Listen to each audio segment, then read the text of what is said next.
Bienvenue à l'avance de l'épisode 64 de la telenovela L'amour n'a pas de recette. Esteban appelle Paz pour lui offrir tout son soutien et lui demande comment elle s'entend avec sa fille. Paz le remercie pour son appel, car justement elle voulait lui dire qu'elle avait besoin de quelques jours de repos pour pouvoir passer le plus de temps possible avec sa fille et s'adapter à ce nouveau changement. Esteban lui demande de prendre tout le temps nécessaire, mais comme il l'entend un peu triste, il lui demande ce qu'elle a. À cela, Paz s'énerve immédiatement et lui dit qu'il est un homme marié, donc il ne devrait pas être intéressé par sa vie. Esteban lui assure qu'ils peuvent être amis, mais Paz se fâche encore plus et lui dit que tout type de relation entre eux est terminé, puis elle lui raccroche au nez, laissant Esteban un peu frustré. Bosco continue de faire confiance à El Pepa et lui dit comment il se sent face à toute cette situation. De plus, il est très bouleversé lorsqu'il entre dans sa chambre et observe son lit, et rien qu'en pensant à ce qui s'est passé, il va très mal. El Pepa essaie de lui donner des paroles d'encouragement et lui fait savoir que cela dépend d'eux deux afin que personne ne profite d'eux, donc pour sa part, il ne veut pas vivre toute sa vie bloquée. Ensuite, il se met à peindre et Bosco reconnaît que son ami a raison, mais il lui dit qu'il a très peur. El Pepa lui rappelle que la bonne personne l'acceptera tel qu'il est, alors Bosco le prend dans ses bras et lui demande pardon, car dans le passé il a été très cruel, mais maintenant il agit de manière très solidaire. Salomon arrive très vite à bicyclette chez Gala.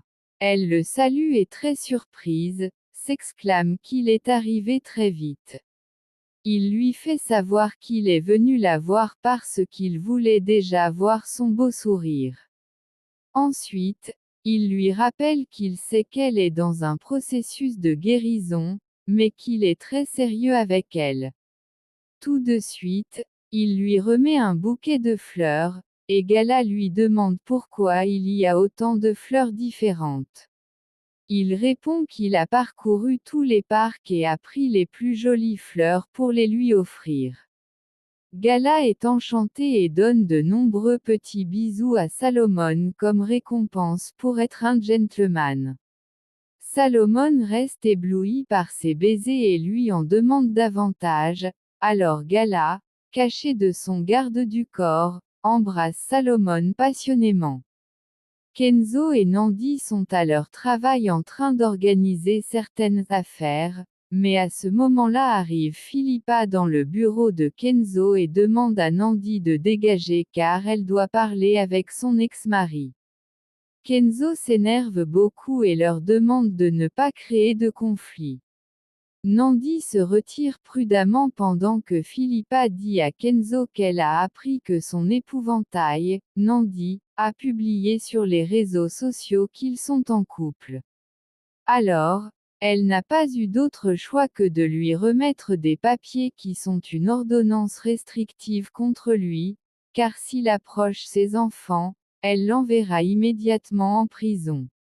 Kenzo, très choqué, commence à lire les documents et n'arrive pas à croire jusqu'où Philippa est allée. D'un autre côté, Ginebra reçoit Geronimo dans son bureau et lui demande d'être concis dans ses mots, car elle n'a pas beaucoup de temps. Alors Geronimo va droit au but et lui ordonne de faire ce qu'il veut. Ginebra, très calme, lui demande pourquoi. Geronimo lui répond que, comme elle est allée menacer Giovanna, il ne va pas permettre qu'elle ruine ses plans. Ginebra comprend que cette idiote se laisse manipuler par lui, et Geronimo la menace de la dénoncer comme criminelle car il sait qu'elle blanchit de l'argent. Il l'avertit que si elle ne lui obéit pas, elle finira pourrissant en prison. Esteban arrive chez Humberto et salue son cousin et son père. À ce moment-là, Il tente de dissimuler en parlant du sujet de Bosco, tandis que Moreau écoute toute la conversation via son ordinateur. Mais ils se font quelques signes et se passent les téléphones pour les envelopper dans du papier aluminium et les mettre dans un sac. Moreau entend beaucoup de bruit, alors il décide de vérifier ce qui se passe. Humberto dit à Esteban que le papier aluminium empêchera les téléphones de capter la moindre signalisation, car il bloquera l'interférence. Porfirio fait savoir à Esteban que Ginebra est la pire, selon ce que lui a raconté Humberto. Esteban leur demande s'ils sont sûrs que Moreau ne les écoute pas. Humberto assure que non, car cette astuce est très efficace. Alors Esteban leur dit qu'il est tourmenté et manipulé par le pire démon qu'il ait jamais connu. Son père lui dit que, même s'ils ne sont pas au meilleur de leur relation, il est prêt à le sauver des griffes de cette sorcière. D'un autre côté, Paz arrive à la fondation où se trouvent les autres femmes, et tout le monde applaudit car ils sont ravis que Paz ait retrouvé sa fille. La petite lui dit immédiatement qu'elle ne se sent pas à l'aise dans cet endroit. Paz lui explique que toutes ces femmes passent par le même processus qu'elle, le fait d'avoir perdu leur fille, et donc elle lui demande de comprendre. À ce moment-là, une des femmes s'approche de la fillette pour lui offrir des paroles de réconfort. Ensuite, Paz arrange les cheveux de l'enfant en lui disant quelques mots, et Sana peut voir le grain de beauté que la petite a sur le cou. Très choquée, elle pleure et s'exclame que sa fille disparue a exactement le même grain de beauté. Paz reste très confuse et se sent plus éloignée de la réalité. Esteban remercie son cousin et son père de le soutenir en ce moment. Porfirio reconnaît qu'il n'a pas été le meilleur grand-père ni le meilleur père, mais maintenant il comprend que sa famille a besoin de lui. Humberto propose de retirer les téléphones du sac, car il serait suspect que le signal disparaisse trop longtemps. Esteban approuve et dit qu'ils doivent faire semblant en parlant de Bosco pour éviter les soupçons. Pendant ce temps, Moreau tape frénétiquement sur son clavier en essayant de comprendre la raison de cette interférence, puis il recommence à écouter la conversation comme si de rien n'était, exactement comme Esteban et Humberto l'avaient prévu. Paz demande à la petite de rester tranquille et de l'attendre à cet endroit, car elle doit vérifier certaines choses. Pendant ce temps, Sana cherche parmi les dossiers la preuve que sa fille avait le même grain de beauté que celui-ci sur le cou de Max, et effectivement, Paz observe la photographie où le bébé a ce grain de beauté. Sana, en pleurs, explique que ce grain de beauté est très rare, car il a la forme d'un cœur, tandis que Paz est très choquée, mais lui dit que cela peut être une coïncidence, car quand une mère cherche son enfant, n'importe quoi lui donne de l'espoir.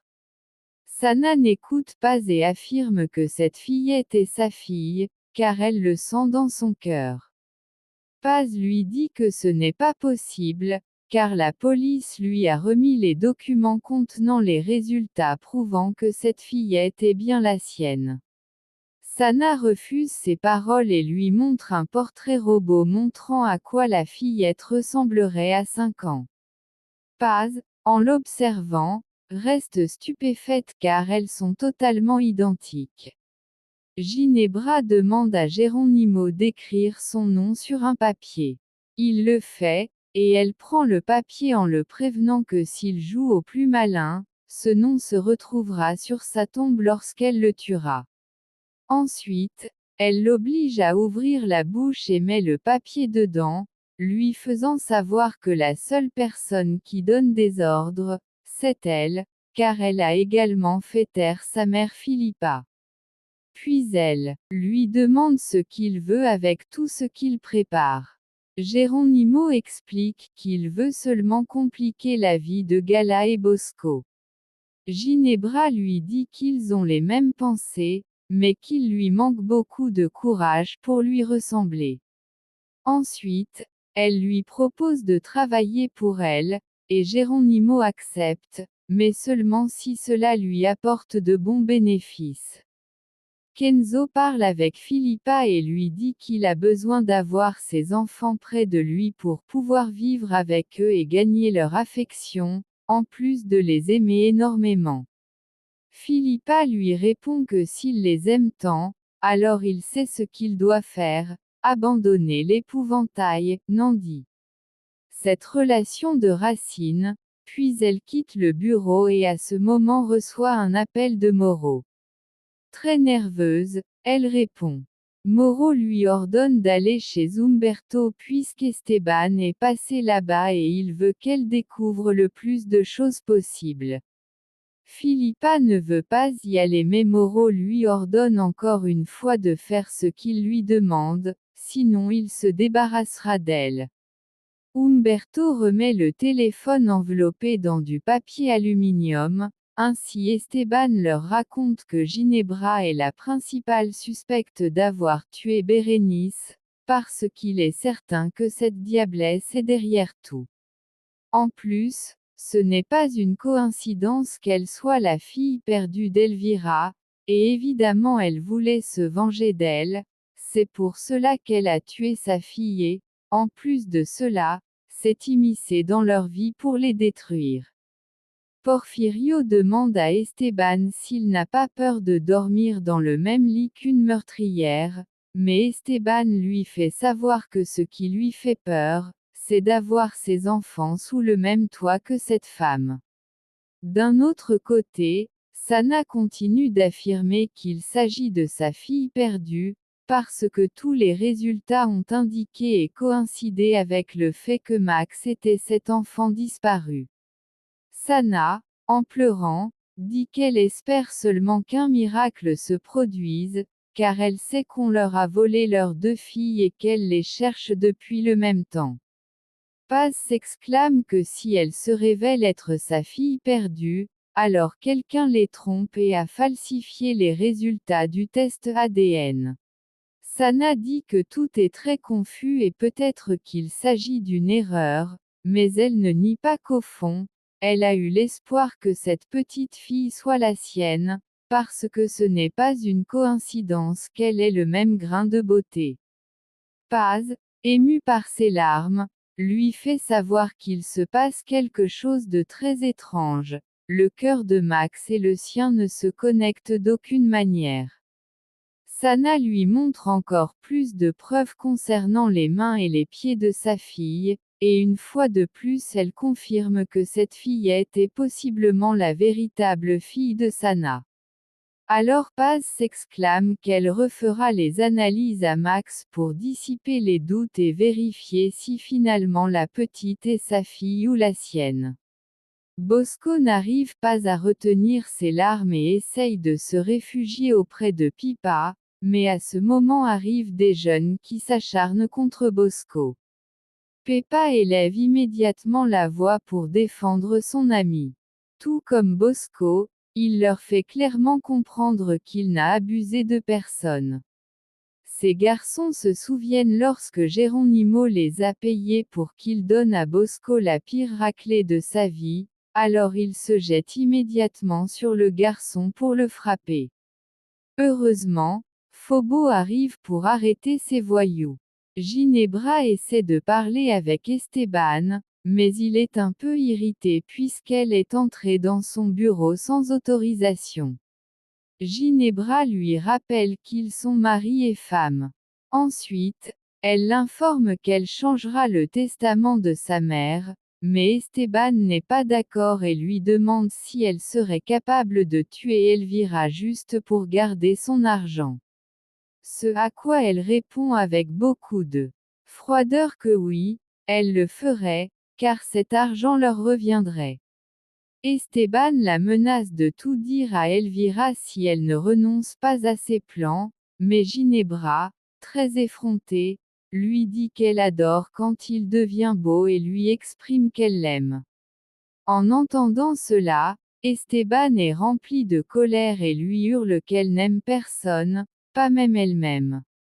De plus, il lui jette en pleine figure que chaque fois qu'il passe du temps avec elle, ses sentiments se tournent davantage vers Paz, la femme qu'elle ne sera jamais. Ginebra le prévient de ne plus jamais lui mentionner le nom de cette vendeuse de tacos. Ensuite, elle lui dit qu'elle sait déjà qu'il parlait avec son père à propos de Bosco. Elle le menace, qu'il ne fasse pas un seul faux pas, car elle serait capable de le laisser orphelin.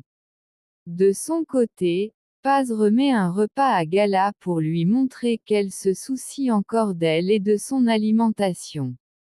Gala la remercie et lui dit qu'elle doit la mettre au courant de tout ce qu'elle a fait. D'abord, elle lui raconte qu'elle a terminé avec Geronimo, car il s'est révélé être un goujat. Paz lui demande ses raisons, mais elle préfère ne pas parler de ce sujet, car elle lui avait accordé une valeur qu'il ne méritait pas. Paz n'a aucun problème avec ça et commente que, très souvent, les gens rechutent, mais ils doivent se relever pour aller de l'avant. Elle se prend elle-même comme exemple, car elle traverse maintenant une situation difficile avec sa fille et apprend à être mère de nouveau. Gala lui donne tout le courage possible en disant qu'elle l'a toujours vue comme une mère, et qu'elle n'a aucun doute sur le fait qu'elle pourra créer du lien avec sa fille. Kenzo avoue à Nandi qu'il se sent très dévasté, car il a eu son fils Geronimo tout près, mais il n'a pas pu parler avec lui, puisqu'il a une ordonnance restrictive. C'est très difficile pour lui, car il commençait juste à se connecter avec eux, et maintenant il doit s'éloigner à nouveau. Nandi, très compréhensive, lui prend les mains et lui dit qu'elle ne veut pas qu'il souffre. Alors elle propose de terminer leur relation pour qu'il puisse être près de ses enfants. Fobo gronde Bosco, parce que ces criminels auraient pu lui casser une côte, et s'il savait qu'ils allaient revenir, il les aurait accompagnés. Bosco lui demande de ne pas s'inquiéter, car il lui avait donné l'heure libre et tout est de sa faute. Ensuite, Pepa soigne les blessures de Bosco, mais c'est très douloureux et il pousse des cris effrayants. Pepa lui dit que c'est sa première fois en train de soigner des blessures. Keno essaie de retenir Nandi pour qu'elle ne le quitte pas, mais elle répète encore une fois que si elle doit s'éloigner pour qu'il se rapproche de ses enfants, elle le fera, car elle sait à quel point il est douloureux de grandir sans famille. Puis elle s'en va, très affectée. De son côté, Philippa se présente devant Umberto avec très peu de vêtements pour le séduire et accomplir le plan de Moro. Umberto, comme c'est un grand coureur de jupons, bave en la voyant à moitié nue. Ginebra et Moro parlent de l'astuce d'Esteban et s'exclament en espérant que cet imbécile ne fasse pas un faux pas, car il mettrait toute sa famille en danger.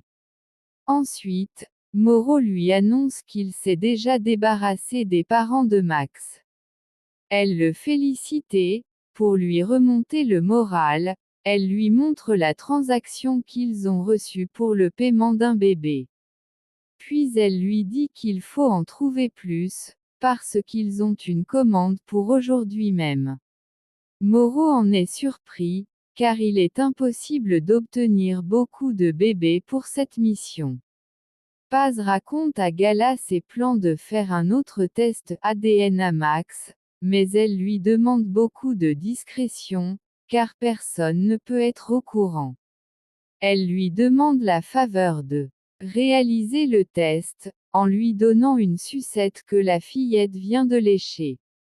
Gala lui manifeste le danger que cela peut entraîner, car la seule qui pourrait être derrière tout ça, c'est Ginebra, et elle est une personne très mauvaise. À ce moment, Gala envoie des messages à Esteban pour l'informer qu'elle est avec Paz au centre de rééducation, et l'expression de son visage laisse penser qu'elle prépare quelque chose. Esteban apparaît devant Paz et l'intercepte avec l'intention de lui donner un baiser. Paz lui demande ce qu'il lui arrive, mais Esteban se souvient immédiatement de toute la conversation qu'il a eue avec Humberto et son père. Ginebra peut le suivre avec tous les dispositifs électroniques proches. Alors il se limite à dire beaucoup de choses à Paz, car il y a aussi une caméra où elle pourrait le voir. Paz lui révèle ce qu'elle ressent concernant sa fille et, en pleurant, exprime ses sentiments, alors Esteban tente de la calmer en étant très affectueux. À ce moment, Gala interrompt pour rendre la petite fille à Paz.